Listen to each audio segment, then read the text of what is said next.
There's a specific type of silence that happens when your card gets declined at the grocery store. It only lasts about 3 seconds, but it feels like an hour. The cashier stops chewing her gum and looks at you with a mix of pity and annoyance.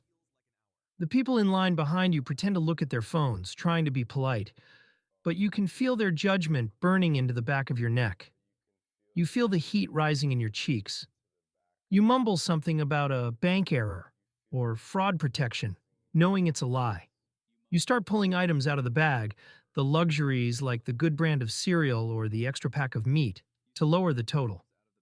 You try again. Your heart is hammering against your ribs so hard you think everyone can hear it. That moment isn't just embarrassing. It is trauma. It is your body telling you, on a primal biological level, that you are unsafe. It is the modern-day equivalent of being chased by a predator, only the predator is a number in a database. Just a quick reminder before we start.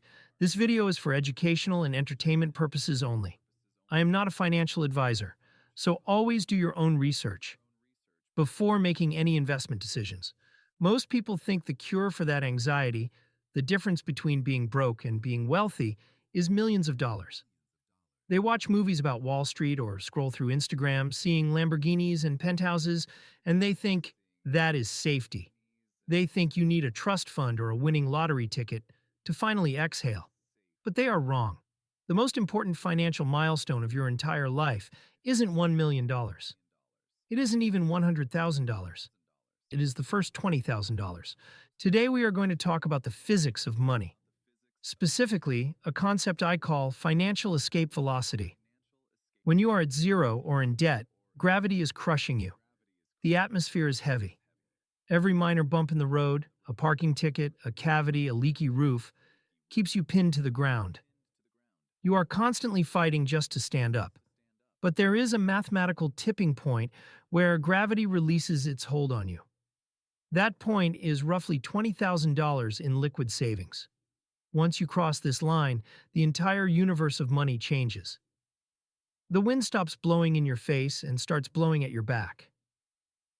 Let's start with the cruelest paradox of capitalism, something the author Terry Pratchett famously called the Boots Theory of socioeconomic unfairness. The theory is brutally simple. Being poor is incredibly expensive. Let's say you have zero savings. You are living paycheck to paycheck. You need work boots. You buy the cheap $50 pair because that is all the cash you have in your pocket. But because they are cheap cardboard and glue, they fall apart in 6 months. You have to buy another pair, and another. Over 10 years, you buy 20 pairs of boots. You spend $1,000 on boots. A rich man, or even just a prepared man, buys one $200 pair of high-quality leather boots that last a decade. The rich man spent $200. You spent $1,000. You paid an $800 tax just for being broke. This applies to almost every single vertical of your life, but the most dangerous one is your car. When you have no capital, you are a subprime borrower. You need a car to get to work, so you go to a buy here, pay here lot. You buy a car worth $5,000, but because your credit is shaky and you have no down payment, they hit you with a 24% interest rate. Over the life of that loan, you might pay $12,000 for a car that is barely worth $5,000. You are being robbed, legal and slow. Now, imagine you have $20,000 in the bank. You go to buy that same car. You write a check for $5,000. Done. You pay zero interest, or you buy a better car that doesn't break down, saving you thousands in repairs. Mathematically, when you have capital, your life becomes 20% to 30% cheaper than the life of the person standing next to you. This is the first reason you stop being broke. You simply stop bleeding money. You stop paying the poor tax. Let's look at a visceral example. Your teeth. When you are broke, you skip the $150 cleaning because you need that money for groceries. You ignore the slight pain in your molar. 2 years later, that ignored cavity becomes a root canal and a crown. Now the bill is $2,500. Being broke forced you to turn a $150 problem into a $2,500 emergency. Having $20,000 means you can afford maintenance. You can fix the roof before it leaks. You can change the oil before the engine seizes. You move from a reactive life, where you are always putting out fires, to a proactive life, where you prevent the fires from ever starting. But the financial math is only half the story. The other half, and I would argue the more important half, is biological. There is a concept in psychology called cognitive bandwidth. Think of your brain like a computer with a limited amount of RAM. When you are broke, your brain is constantly running a heavy background program called survival. You are subconsciously calculating the price of gas as you drive. You are worrying about rent while you play with your kids. You are stressed about that weird noise your car is making while you try to sleep. Studies from Princeton and Harvard show that this constant financial anxiety drops your functional IQ by up to 13 points. That is one standard deviation. That is the difference between average and gifted. When you are broke, you make bad decisions not because you are stupid, but because you are exhausted. You are suffering from decision fatigue. You order the expensive takeout because you don't have the mental energy to cook. You buy the lottery ticket because your brain is desperate for a dopamine hit of hope.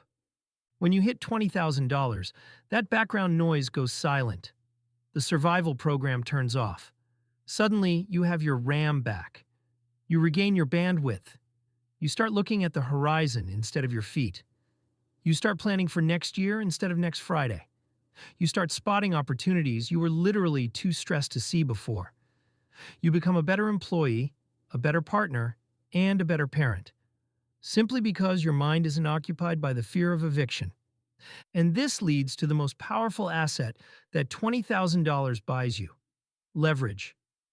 In negotiation theory, the person who needs the deal the least always wins. Employers can smell desperation. It has a scent. It smells like compliance.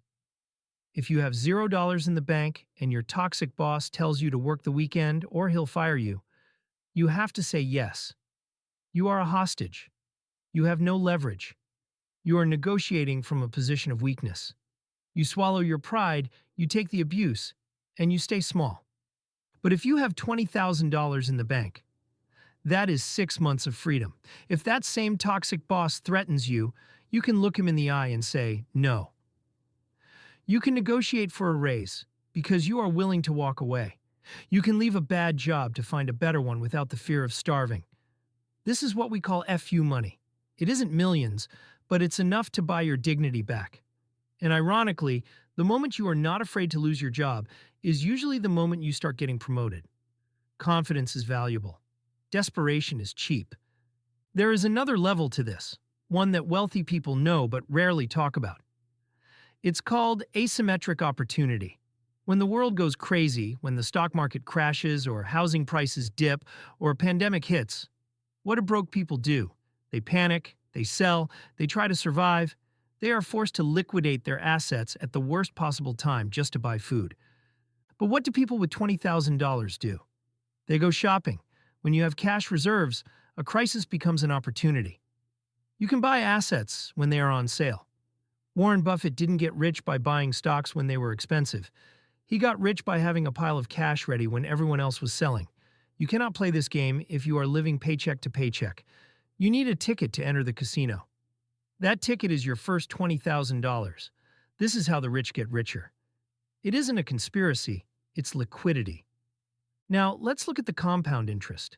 This is where the math gets fun. Charlie Munger, the billionaire partner of Warren Buffett, famously said, "The first $100,000 is a bitch, but you gotta do it. I don't care what you have to do. If it means walking everywhere and not eating anything that wasn't purchased with a coupon, find a way to get your hands on $100,000. I am scaling that down to $20,000 because that is the ignition point. When you have $500 saved, a 5% return is $25. It's a pizza. It feels negligible. It feels like a waste of time to invest. It's demoralizing, but at $20,000, a 7% return in the market is $1,400 a year. That is passive income. That is a free vacation. That is your money finally working as hard as you do. And here is the beautiful part. Money acts like a magnet. The first $20,000 is the hardest money you will ever accumulate. It feels like climbing a vertical wall of glass. You have to say no to nights out, you have to drive the clunker car, you have to eat rice and beans. It is a grind. But the second $20,000? That is easier. Because now you aren't paying late fees. You aren't paying interest. You have a clearer mind, and you have that $1,400 of investment returns pushing you forward. The snowball has started to roll. So, how do you do it? How do you cross this chasm? Because watching this video makes sense, but doing it is painful. You have to get angry. You have to get angry at the late fees, angry at the interest rates, angry at the vulnerability. You need to declare a temporary state of emergency in your life. I call it wartime budgeting. This isn't about skipping a latte once a week. That is peacetime budgeting. Wartime budgeting is ruthless. It means looking at the big three: housing, transportation, and food. Can you move into a smaller apartment for 2 years? Can you get a roommate? Can you sell the car that costs you $600 a month and drive a beater? You have to realize that this period of sacrifice is not forever. It is a season. You are buying your freedom. You are buying your sanity. Most people walk through life on a tightrope with no safety net. One slip, one layoff, one illness, and they fall into the abyss. Getting to $20,000 is weaving that safety net. It also requires a shift in identity. You have to stop caring what other people think. The broke person buys a new iPhone on a payment plan to look rich. The person building wealth keeps the cracked iPhone 11 because they know that $1,000 is better in their brokerage account than in Apple's pocket. You have to become immune to the status games that society plays. There's a concept called social capital that changes here too. When you are broke, you tend to hang out with other broke people. You commiserate about how hard life is. It's a support group for stagnation. But when you start saving, when you start talking about investing, you might lose some friends. And that is okay. You will start to attract people who are also building. You will start to have conversations about ideas and assets, not just about people and problems. Your network changes, and your network is your net worth. I want you to visualize your life as a business. When a business has no cash reserves, one bad month bankrupts it. It cannot take risks. It cannot innovate.